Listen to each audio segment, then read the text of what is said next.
This week on episode 46 of the Odd Dad Out podcast, I've got a story about a mom who actually built her home from scratch using YouTube. And I got some fun entertainment news, and in recommended listening, I'm probably going to spend more time talking about this week's show than it takes to listen to it. Beginning Odd Dad Out podcast in 5, 4, 3, 2, 1.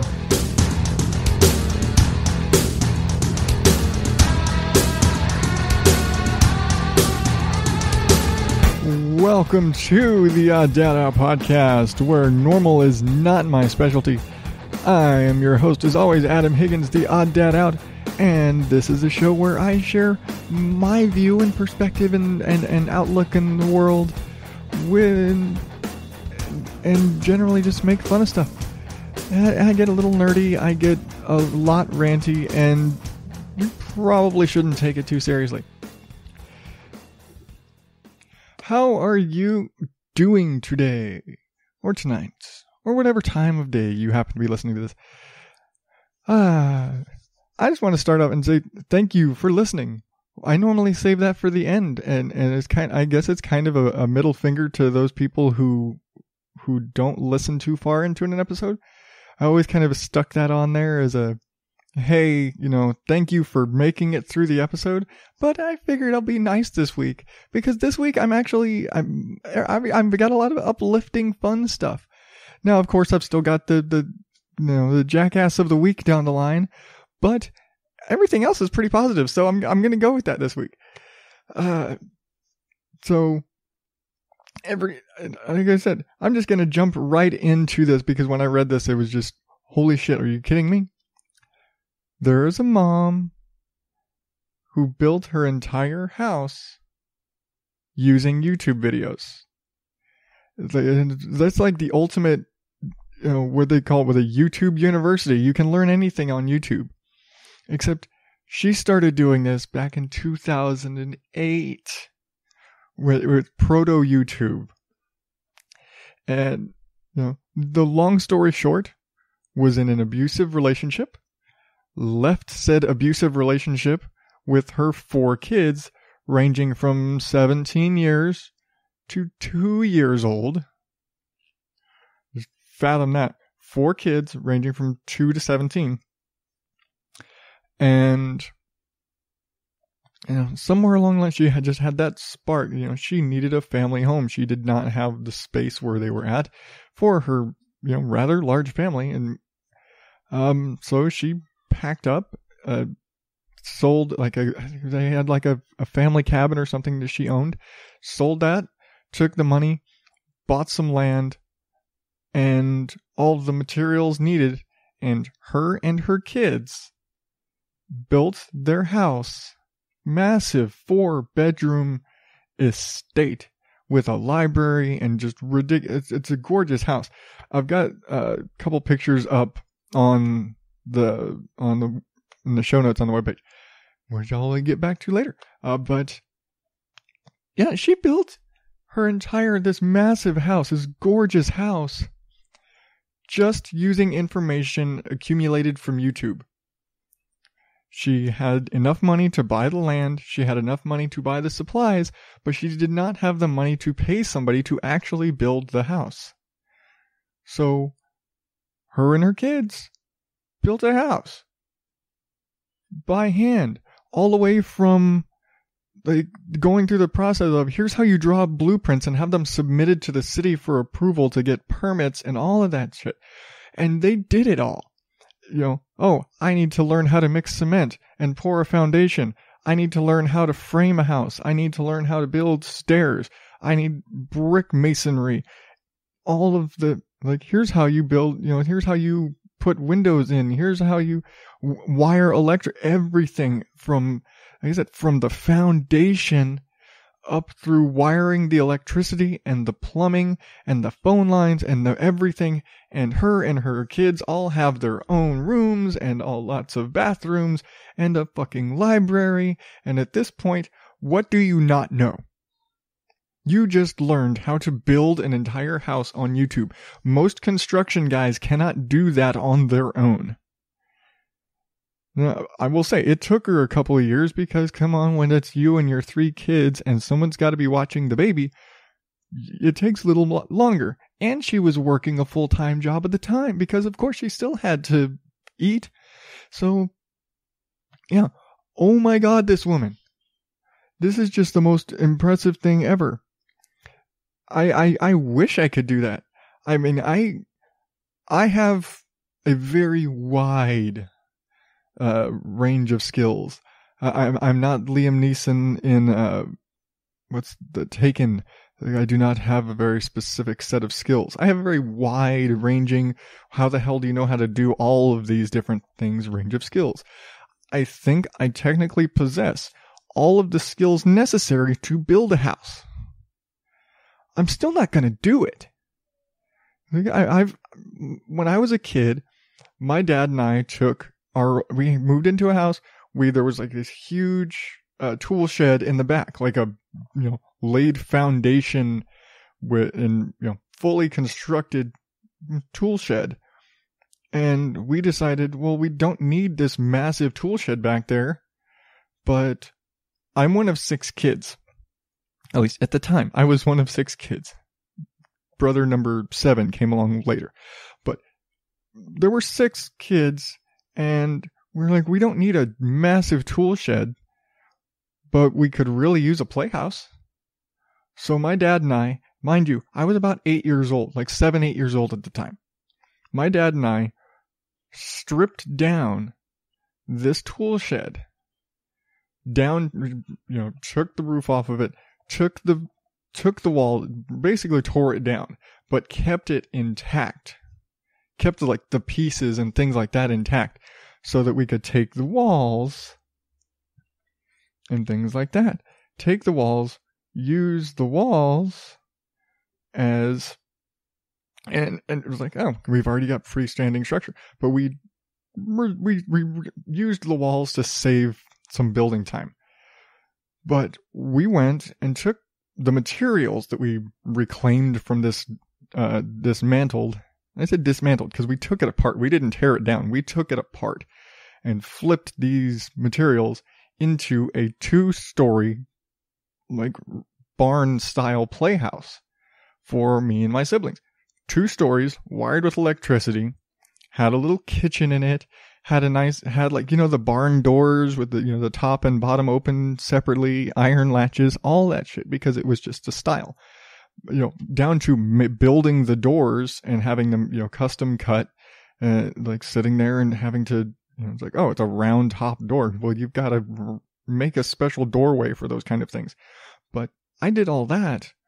We had to raise we had the big steepled roof. We had the shingles. We had lattice work in the windows. We had a flower box out front. And we had all of this. And my dad and I built it when I was 7. Which is damn impressive. I look back on it as like, holy shit, I can't believe I did that when I was 7. This is the same house where we had just massive variety of gardens and stone walkways and stone walls and crap that we just did. This house and the whole yard there was just my dad's busy project. He always had something to do in the yard. It's like, oh, we always got to work in the garden and we got to do this. But so I've got that wide range of skills, and I have the ability to do those things and build a house, but I did it on a much smaller scale. We built a playhouse for me and my siblings. This lady, what's her name? Kara Brookins, and I may be pronouncing her last name wrong, I'm sorry, built damn near a mansion. This is a brick home, a gorgeous, huge brick home with her and her 3 of her kids. Damn. And they had zero problem passing all of the building codes and inspections. And there are professional builders who get kicked back when building inspections come. They're like, hey, you didn't do this or this or this. Sorry, you don't pass the inspection. Do it again. This is just a lady and her kids and a lot of YouTube. And again, 2008 YouTube, like proto YouTube, baby YouTube, where you didn't have you can find a YouTube channel that'll tell you every little thing you need to build a house. I'm sure if you Googled it now, look up YouTube how to build a house, they have every fucking video you need. Really. But this is not, that's not what she had. She had I've got to look, how do I do this? How do I run wiring? How do I solder? Because you're wiring. How do I, fucking weld plumbing? How do I, proper drainage and all of it to code, and get all of it to code, everything wired, everything plumbed, everything built, everything 100% structurally, legally up to building code with baby YouTube. Damn. With zero. She had a desk job. Zero knowledge in this before she started this project. They all learned it 100% as they went along. What do we need to learn today? So you sit at your desk, watch a YouTube video how to do this, and then go to your job site at night and do it. Go to the job site on the weekend and do it. And build the house and build your home. And damn, woman, you're awesome. It's like, I've used YouTube videos for learning how to change my brakes. Nothing like this. She's like absolutely, totally my hero, really. I wish I could do that. I'm sure, especially with, modern YouTube, 2016, 2017 YouTube, there's enough information there that I could, any normal person got enough friends. You could totally pull this off now. She did it 8 years ago is when her project started. And they're just talking about it now because she just released a book chronicling the whole thing. But it's mind-boggling that, like, that's motivation. That is, I'm going to do better. I'm going to make better. I'm going to have a home for my family. And like, I would love. Right now, my wife and I are trying to go through the process of cleaning up our credit so we can go and buy a house, because we've been renting for so long. We want to buy a house. This woman's like, I can't buy a house that'll fit my kids. I'll just make the damn thing. I wish I could do that. I wish I had the time. That's really it. I think I need the time and the friends. I lack both. So, to be fair, I have enough siblings that if I wrangled all of my brothers and sisters together, we could probably knock a house out in a week. But that's because we're a big-ass Mexican family. But that's a whole other thing. But I don't have the words to describe how awesome this woman is and her family, and that it all came from trying to escape an abusive relationship and getting away from, like, not running away from her problems, but escaping what was the problems in her life. And she absolutely made the best of that. So hats off to you, and all the best with your family. And I'm sure you're going to sell an ass load of books, because the whole world is going to want to know how you did this. You are a testament to single moms everywhere. Whew. And at that, I think I'm going to take my first Podern Family break, and I will be right back with entertainment news. Hey there, podcast fans. I'm Matt. I'm Joe. And I'm Becky. And every Tuesday we're getting goofy and geeking out on Pre-Recorded Live. We talk nerdy news, movies, comics, and TV. Video games, music, and potpourri. Wait, what? Potpourri? Pine cones and dried wood chips and dried flowers and stuff? No, whatever. So I could have just said whatever? I think that's better. Okay, so let's say video games, music, and whatever. So check us out online at prereclive.wix.com/podcast, iTunes, Stitcher, SoundCloud, or your favorite podcasting app. Don't worry, guys. I'll let that potpourri part out. Terrific. Hey guys, it's Joe here from Pre-Recorded Live. Ever notice that we're always using the hashtag Podern Family for all of our stuff that has hashtags? Podern Family is the community of podcasts that support each other and promote each other. And here's the cool part. Now you listeners can search for hashtag Podern Family and connect to hundreds of podcasts. There's so many, you are guaranteed to find something that you like. Or if you don't want to do the searching yourself, you can follow @Podern Family on Twitter and let them retweet the shows to you. So what are you waiting for? Go out and find some podcasts to listen to.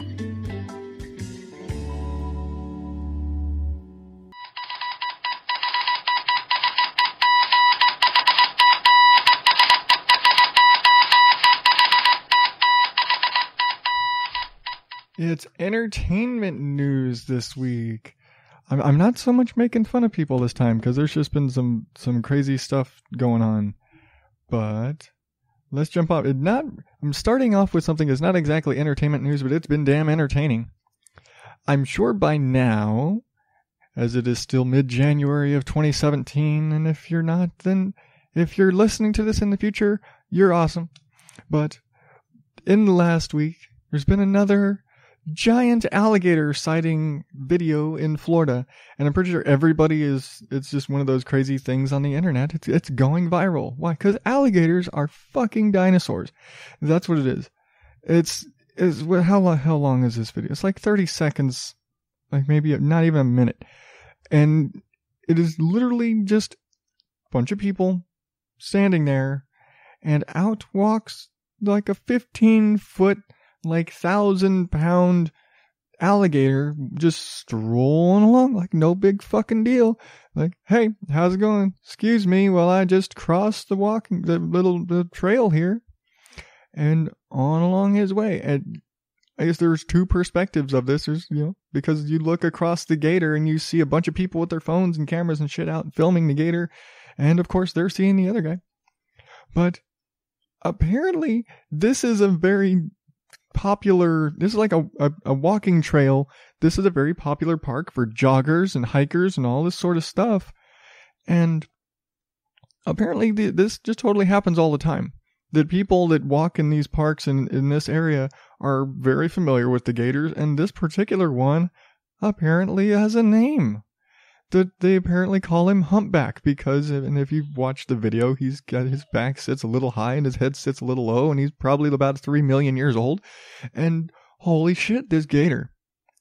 But it reminds me of last summer, there was a similar video of a giant, like 15-foot dinosaur on a golf course in Florida. And again, it's in Florida where the American alligator is just the king, and they're just everywhere. And alligators on golf courses are not a strange thing. If you've ever seen Happy Gilmore, there's a reason why they have the alligator bite the guy's hand off. It just totally happens on golf courses in Florida.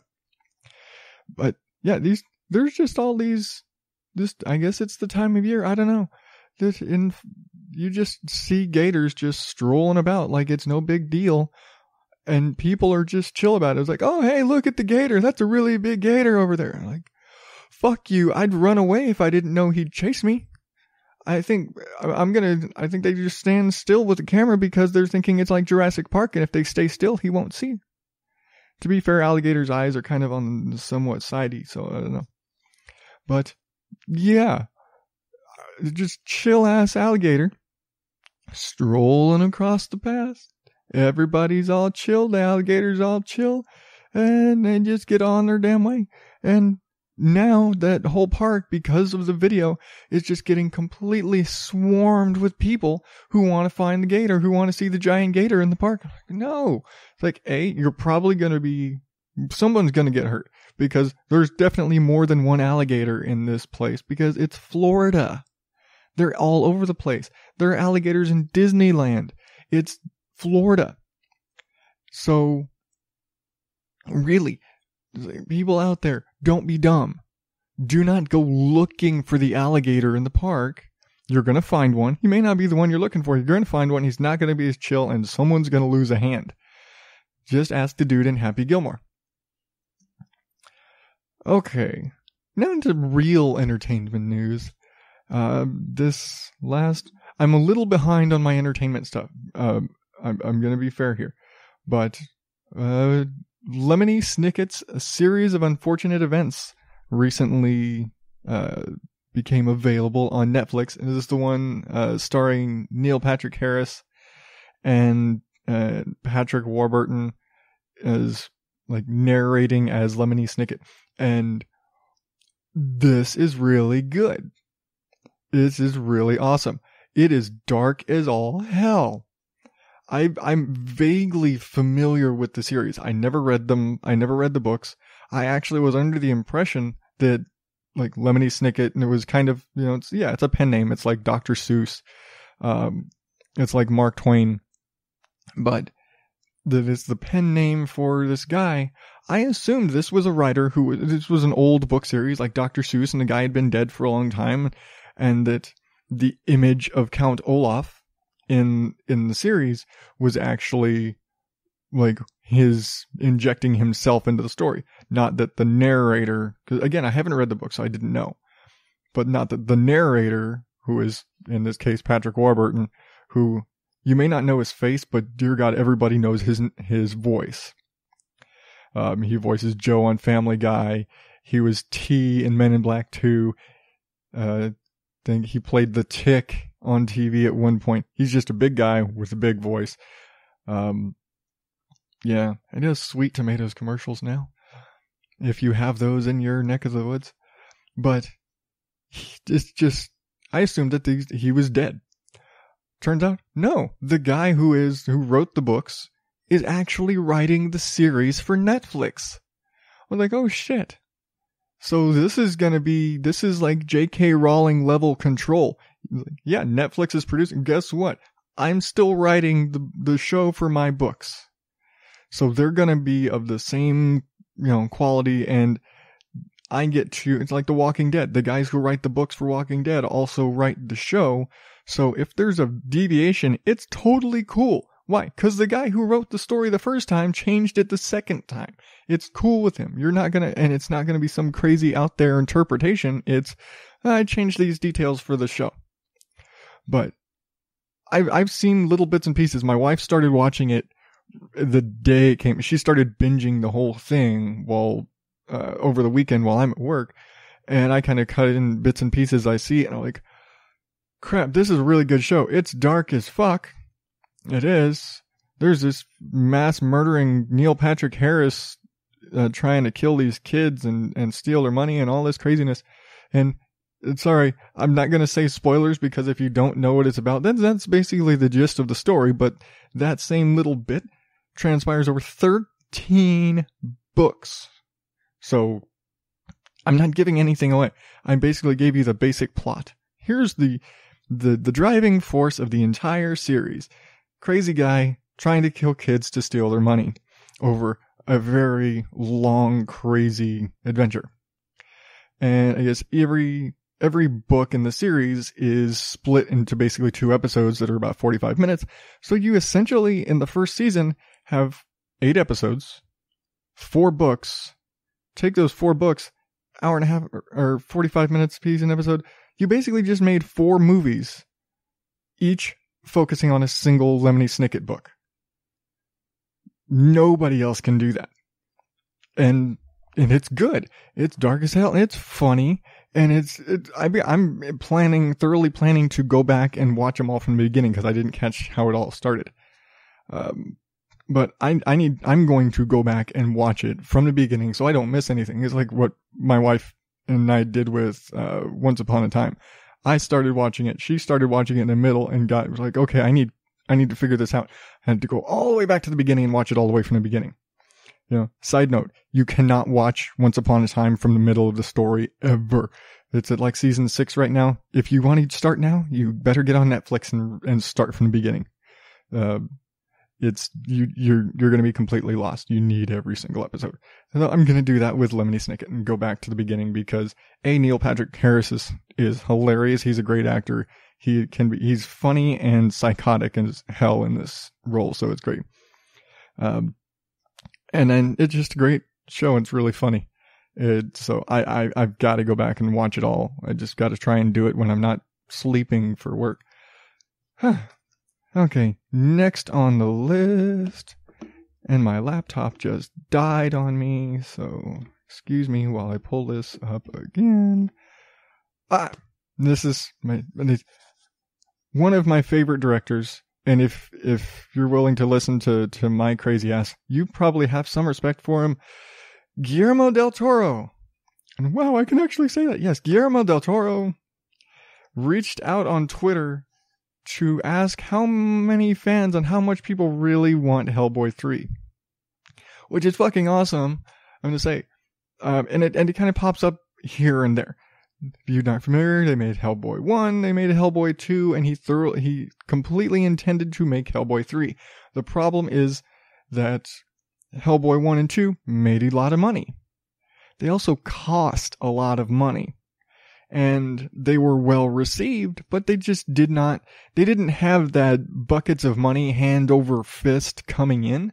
They're very much kind of cult classics. The people who love the Hellboy movies, but they're not Iron Man. They're not Godzilla. It's a niche comic movie, and the fans are rabid, very much like cult following, even though it was a big budget movie. But he said, like, here's how much the second movie cost. To make the third movie and close out the series the way I intended, I need twice that much money. Like, well, he basically needs... The budget for the third movie, apparently, needs to be what the second movie made. Like, I need everything to make the third movie right.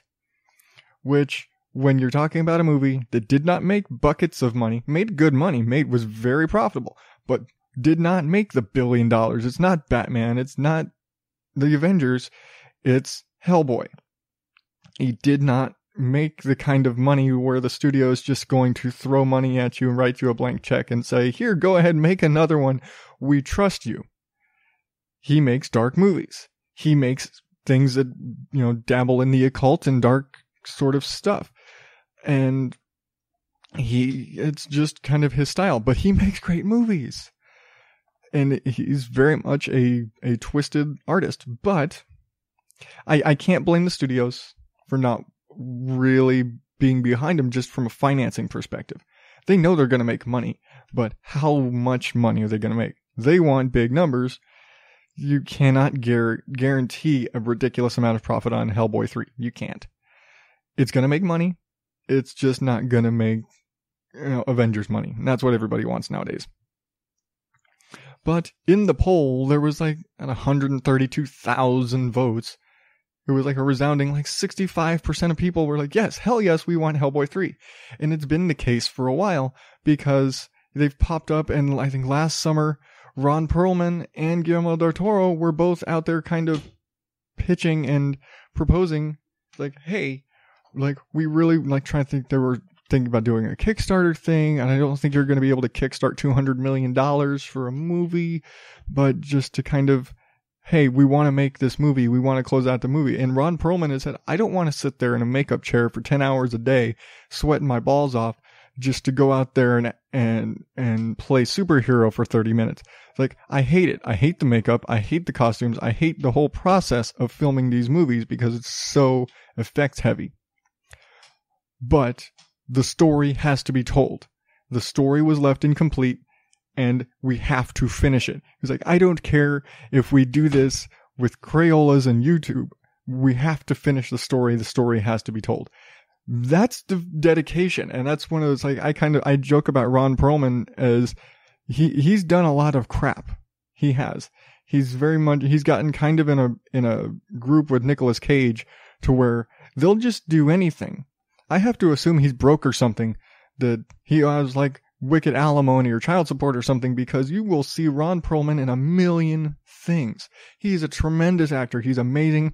He was amazing back in Beauty and the Beast. He was amazing for all those years on Sons of Anarchy. He's an amazing, amazing actor. Hellboy is awesome. The guy does not really age. He's 1,000 years old. Does not age. But he's done some questionable movies. He's willing, it was but he will put on the makeup. He has done appearances. I think he did, it was like a Make-A-Wish thing for a kid. He showed up at a children's hospital in full Hellboy makeup, which takes about 10, 12 hours to put on. The whole suit and the the stone hand and the body paint and the horns and everything. It's like 12 hours of effects makeup to go do an appearance. It's not like Johnny Depp dressing up as Jack Sparrow. To keep the clothes in your car. It takes a team to make Hellboy, and he shows up to do a Make-A-Wish thing. Because, again, he loves the character, he loves the story, hates the makeup, but the story must be told. These are artists. These are very intelligent, creative minds who must complete the story. So, I want this story finished. Damn it. Finish the story. I'm with the 65%. My 332,000 and whatever the hell and my one, damn it. Because I heard about this after the voting was closed. Whatever. Okay. We've talked Gators and Lemony Snickets and Hellboy, and now I have to nerd out a little bit. Okay, look, I've been nerding out the whole time, but I have to nerd out because this week we got the best trailer for the new Power Rangers movie could have asked for. And I've talked about the Power Rangers movie in the past, not a lot, but I've talked about it. And again, I'm a nerd. I've been excited for this. I've been cautiously excited for the new Power Rangers movie because I watched it as a kid. Everybody watched it as a kid. I'm in my 30s. We all watched the Power Rangers. And they're going back to the original Power Rangers. And they're updating the whole thing and making it kind of gritty. And they've said it's like if John Hughes made a Power Rangers movie. To a degree. It's got that Breakfast Club vibe, which is fine. And it's been compared to, crap, I forget damn it, I had the movie. But it was like where kids find a spaceship and get superpowers from a spaceship and all this stuff. And I was like, yeah, fine. It's still the fucking Power Rangers. You want to change the lore a little bit because it was a little outdated and cheesy? You want to make the command center and all the stuff and the suits and all this stuff, you want to make it alien technology? And hey, technology and special effects have gotten better. Look at Iron Man. Do you want to make them look like alien Iron Man Power Rangers? Fucking go ahead. The old suits were cheesy. The new ones look badass. They look like they're alien growed onto you tech suit things. If you want to get into Iron Man, like extremist type armor. And sorry, I just had to nerd a little bit. But it looks good. And the first trailer, you don't really see shit. It was very story driven. It was very, here's these, we're introducing the characters and we're not really going to tell you much about anything else. And we're not going to show you much of anything. Here's a glimmer of, hey, they're almost in suit. And you don't see that in the first trailer. The new trailer, you see fucking everything. You see them transforming. You see Zordon. You see Alpha. Bryan Cranston is Zordon. Just wrap your head around that. Bryan Cranston, who is just one of the most amazing actors out there right now, who is doing so much. And he's being Zordon. What? The names involved in this movie tell you that it has to be good on some level. Elizabeth Banks is Rita Repulsa. Bill Hader is voicing Alpha 5. Bryan Cranston is Zordon. The Rangers themselves are all minor.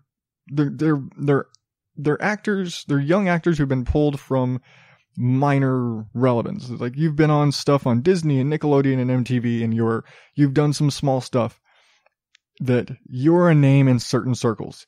Like you've been in 17 magazine at some point.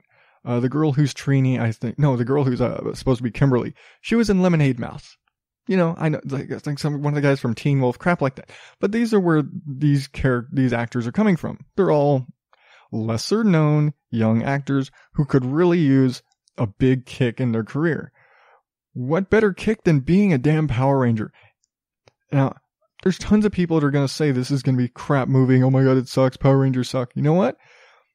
The new trailer shows Zordon, Bryan Cranston Zordon. You get Power Ranger transformations. You get all the Zords, which have been updated to look all really alien techy. Really. Kind of like how the Dinobots in the last couple Transformers movies looked very alien dinosaur-y. They don't look like the Dinobots of the old school Transformers cartoons.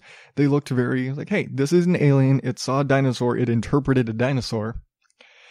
It's kind of the same thing. It's as an alien. They saw a dinosaur. They interpreted a dinosaur and made a big robot.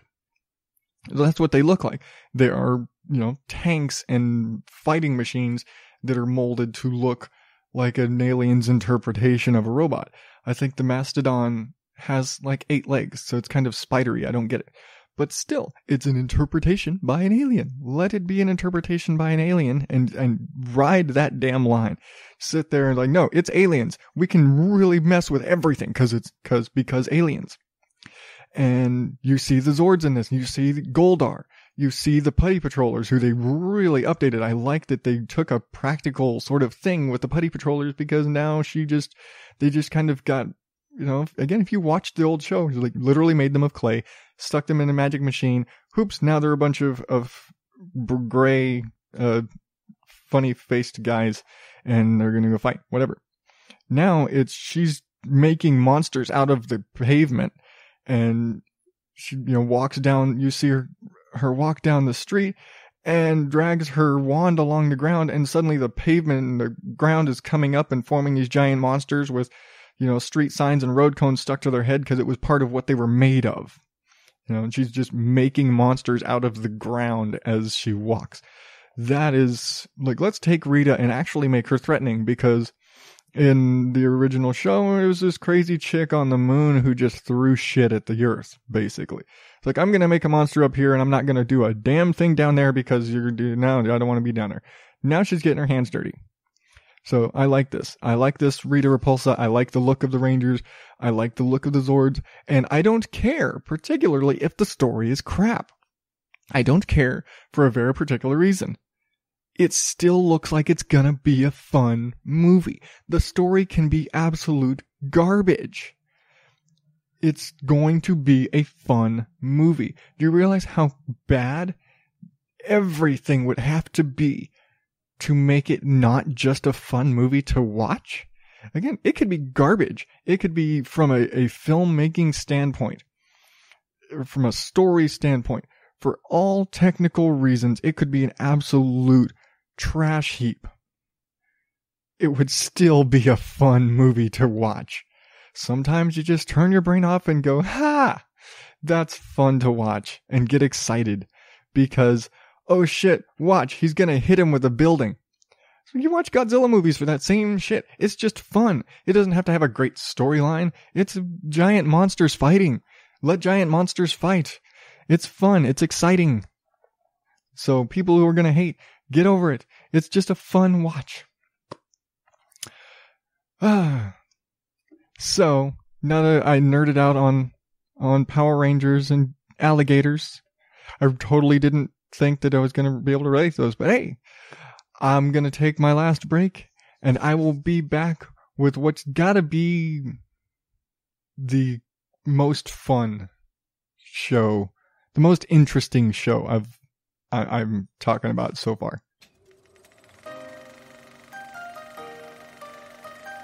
The Epic Film Guys podcast is a film comedy podcast with two best friends celebrating everything we love about going to the movies.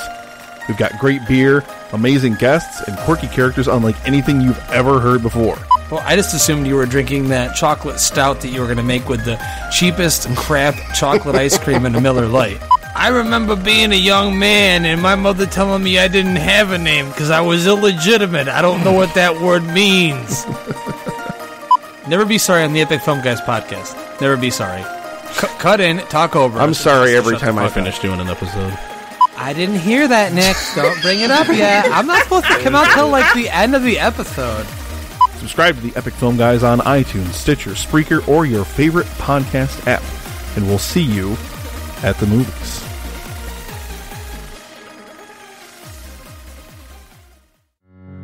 Want to know the story behind Podern Family? Podern Family started with a hashtag for indie podcasters. The podcasters who do this for fun and because we're passionate. We're not the big podcast you hear about, most likely. We don't have 10 to 15 people helping us with production. But that doesn't mean the quality and content you're getting isn't as good as any of those shows. Is there an area of interest you like talking to people about? Listen to an indie podcast on that topic. The hosts are incredibly reachable. We're basically clamoring to hear from listeners. We're just as much your fans as you are ours. No matter what you're interested in, Podern Family's got a show for you. Like movies and TV? Check out the Epic Film Guys, the Something Something Cast, the Boxers, or the Countdown Movie and TV Review. Do you like comedy? Check out Everyone Has a Podcast, the One Word Go Show, Afterburn 739, Now That I'm Older, Rick and Paul Heal the World, or Off in the Weeds. How about random trivia and fun facts? Check out The Endless Knot, or The Story Behind. Like comic books and geek culture? Check out Geek Yogurt Podcast or Little Geek Lost. I could go on, and believe me when I say there are a whole lot more where that came from. But you can find all these and more by searching the hashtag #PodernFamily on Twitter. And that, my dear listeners, is the voice of Emily Prokop, the host of The Story Behind, and this week's recommended listening. Now, I'm going to pull back the curtain, as Dave Jackson would say, and tell you, up to this point, I have literally been going through my pre-existing podcast subscriptions list, almost in kind of reverse order of some of the more recent shows I've subscribed to and things like that. This is The Story Behind is the most recent show I've listened to. And I guess this is, you could say this is the part where I would describe the show to you so you have a better idea. But when I was looking it up for a formality's sake, I realized that there was no better person to describe this show than Emily herself. So I'm going to throw it over to her. Do you ever wonder about the history of everyday things in your world? Do you like trivia and fun facts? Have you lost hours to Wikipedia rabbit holes? The Story Behind is the show for you. Trivia nerd Emily Prokop, that's me, explores the origins and cool stories that surround the things, people, and places you may never have wondered about before. Warning, your friends might tire of you starting sentences with, "I learned on a podcast."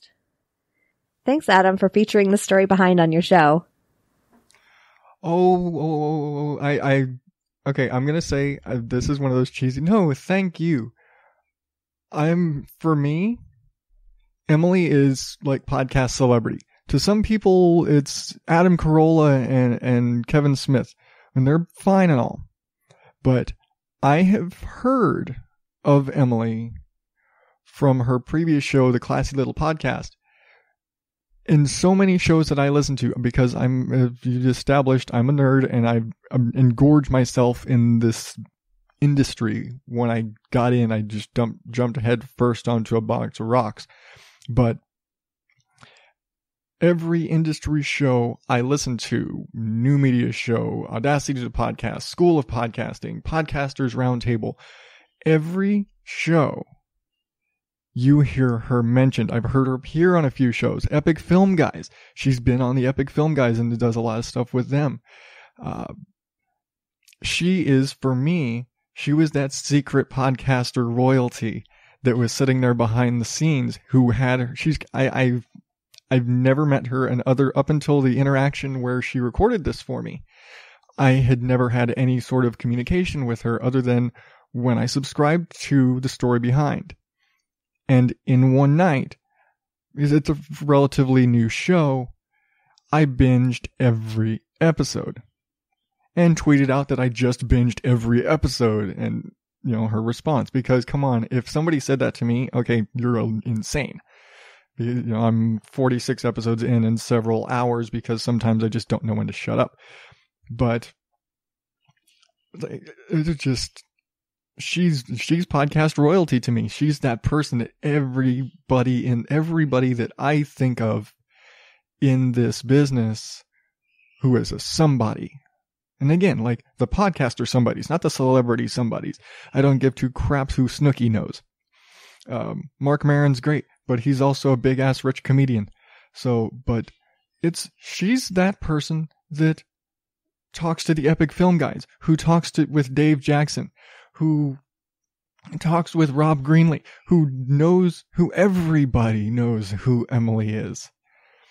She supports so many shows. And like last week, how I said that Epic Film Guy Nick is like, to me, I see him as like the dad of the Podern family. There's no doubt to me that Emily is the mom in the Podern family. Really. She has got her hands in everything she is so supportive and is obviously, for all of her interaction with all of the industry podcasters, she wants to be good at this, and she's obviously a nerd for trivia, and kind of like me.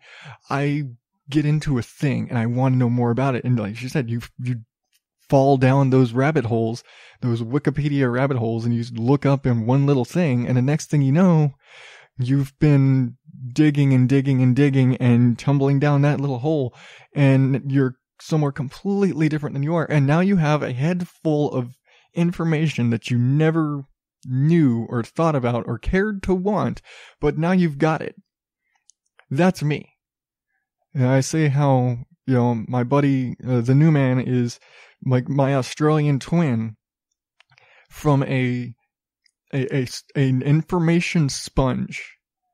I get that from what I get from Emily, is that she is that same way, that she wants to know all these things. And when you get into something, you just like, I have to keep going until, you're going to hit a rock at some point and finally stop. But you just have to know those other little thing, or that other little piece of trivia, or that, like, wow, that was interesting. I got to know more. That's what she does. And I wish I had the time to do what she does, because in 5 to 10 minutes, like I said, I'm probably going to talk about her more than her episodes are. She's covered everything from, most recently, actually today a new one came out, but let's just go with last week. We had Betty White's birthday. Betty White, everybody knows Betty White. I don't have to tell you who Betty White is. Just turned 95. So she did a 2-part, kind of the story behind Betty White, the early years and the later years. Who would do that? Who could do that? And she nailed it. It was perfect. I never knew any of that about Betty White. All I knew about Betty White was the Golden Girls, and she occasionally appeared on and she's been on some game shows and stuff, and the Snickers commercial, and the modern stuff. I know Golden Girls to now Betty White. I didn't know all the, holy crap, Betty White's been doing a lot of stuff that I never would have known. She did the story behind pretzels and all of the different origins of different types of pretzels.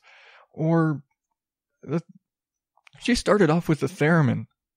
There's going obscure and nerdy trivia kind of stuff, but that's it. And oh my God, I'm going to say this.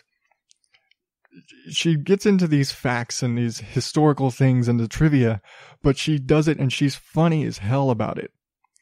It's her, and she'll at least apologize for the puns, but I'm not, because that's what you go to me for. But her pun game can only be rivaled by my wife. That's all I can say. It's like, I think if the tone of her show fit, she would need the drum roll. I have that effect somewhere, but I'm not going to find it. Oh, yeah, because my laptop died. But she needs the rim shot sound for her show sometimes, but she owns up to it. Another great example of I didn't care about the subject when I saw it, but listening to her tell the story, and oh my God, it was hilarious. She did the story behind soap operas. And if you're a nerd, you know the nature of the name soap opera, but she dug all the way back. She went back to radio soap operas and the transition, and she did it all, mixing in every cheesy soap opera trope, like the entire episode was hosted by her evil twin. And all the fun, oh, you're dead. No, I'm not dead. And you're pregnant. And it's like, who's pregnant? Everyone's pregnant. And they died. Wait, did they? And all of every silly, cheesy soap opera trope. And like, even if you didn't like the information, you have to giggle at the execution because it's just great. It was just, that one is just funny. It was just straight up fun to listen to. Sometimes it's not the information. Sometimes it's just fun. But it's an amazing show, and like I said, she jumped the line. Like I said, I listed every show I was going to cover. I basically had my year planned out for this segment, and after all this time, I was like, I've heard her name. She's got a new show. I've heard her talk about it on Epic Film Guys. You know what? Hell, I'm going to listen to the show. I was like, I'm going to listen to the story behind. And like I said, I went from one episode to I binged the entire series up to this point in one night, which really doesn't take that long. It's a couple hours. And episodes are 5 to 10 minutes, depending on how deep the information goes and how many puns she throws at you. And it's just fun. But I got so hooked on this show so instantly that she jumped the line. I put her in the list. I was like, no, I got to cover this. And I was like, no. After the Betty White 2-part thing, and she said she's got some new stuff coming up. She's got a Forrest Gump thing coming up. And it's like, yes. I have to. I was so excited. She said Forrest Gump, and I was so excited. And so it's one of my favorite movies. I don't know why I never do Forrest Gump impressions here, but I have it, I promise. But I was just so excited for the show that I was like, nope, you're in front of the line. And like I said, because I talked about Nick being the Potter family dad, and Emily is absolutely the Potter family mom. And she has a new baby. So the fact that she pulls all this off with a baby, it's like, I barely pull this off myself with my kids, and they're a bit older. So, again, go mom. I know, I'm very pro moms. I don't know. I have a mom. I like my mom. My mom's awesome. She raised 6 kids. So, yeah, I guess I'm pro mom. It's like, my wife, we've got 4 kids. So I'm Mr. Mom at home. I'm pro mom. But, and I'm absolutely pro Emily, because Emily is awesome. And the story behind is awesome. And if you don't think so, you're wrong. I'm just going to say it. You're wrong.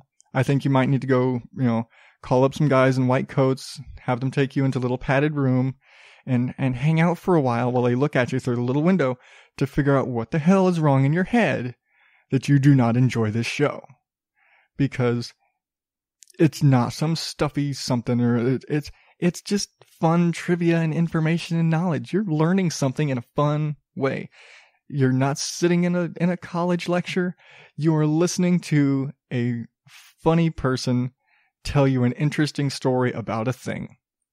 And like she said, you're gonna have that moment where, like, I heard on a podcast that I was listening to the story behind, and she was talking about potato chips. She was talking about insert thing here, because I'm sure she does 2 shows a week. So it's not going to be, she can burn through some topics.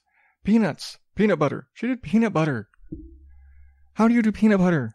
She did it. She did pretzels and potato chips and peanut butter and Sadie Hawkins Day. And she does it. And there's just I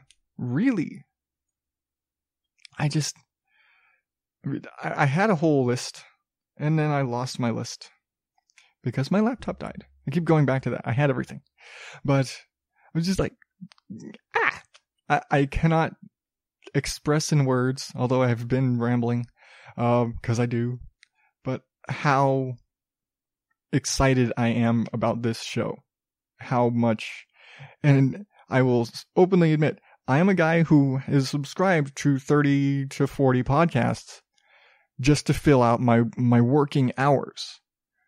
So I listen to a lot of 2-hour, 1 to 2 hour shows. A lot of the industry stuff I listen to, long shows. And this is by far the absolute shortest show I have ever listened to. This is the shortest podcast ever in my collection. And I will not miss an episode. This is top of my list. New one comes out. When the new episode's out, my workday starts. This is the top of my list. This is not, I'll get to it and it's in the playlist. No, this is going straight to the top. So,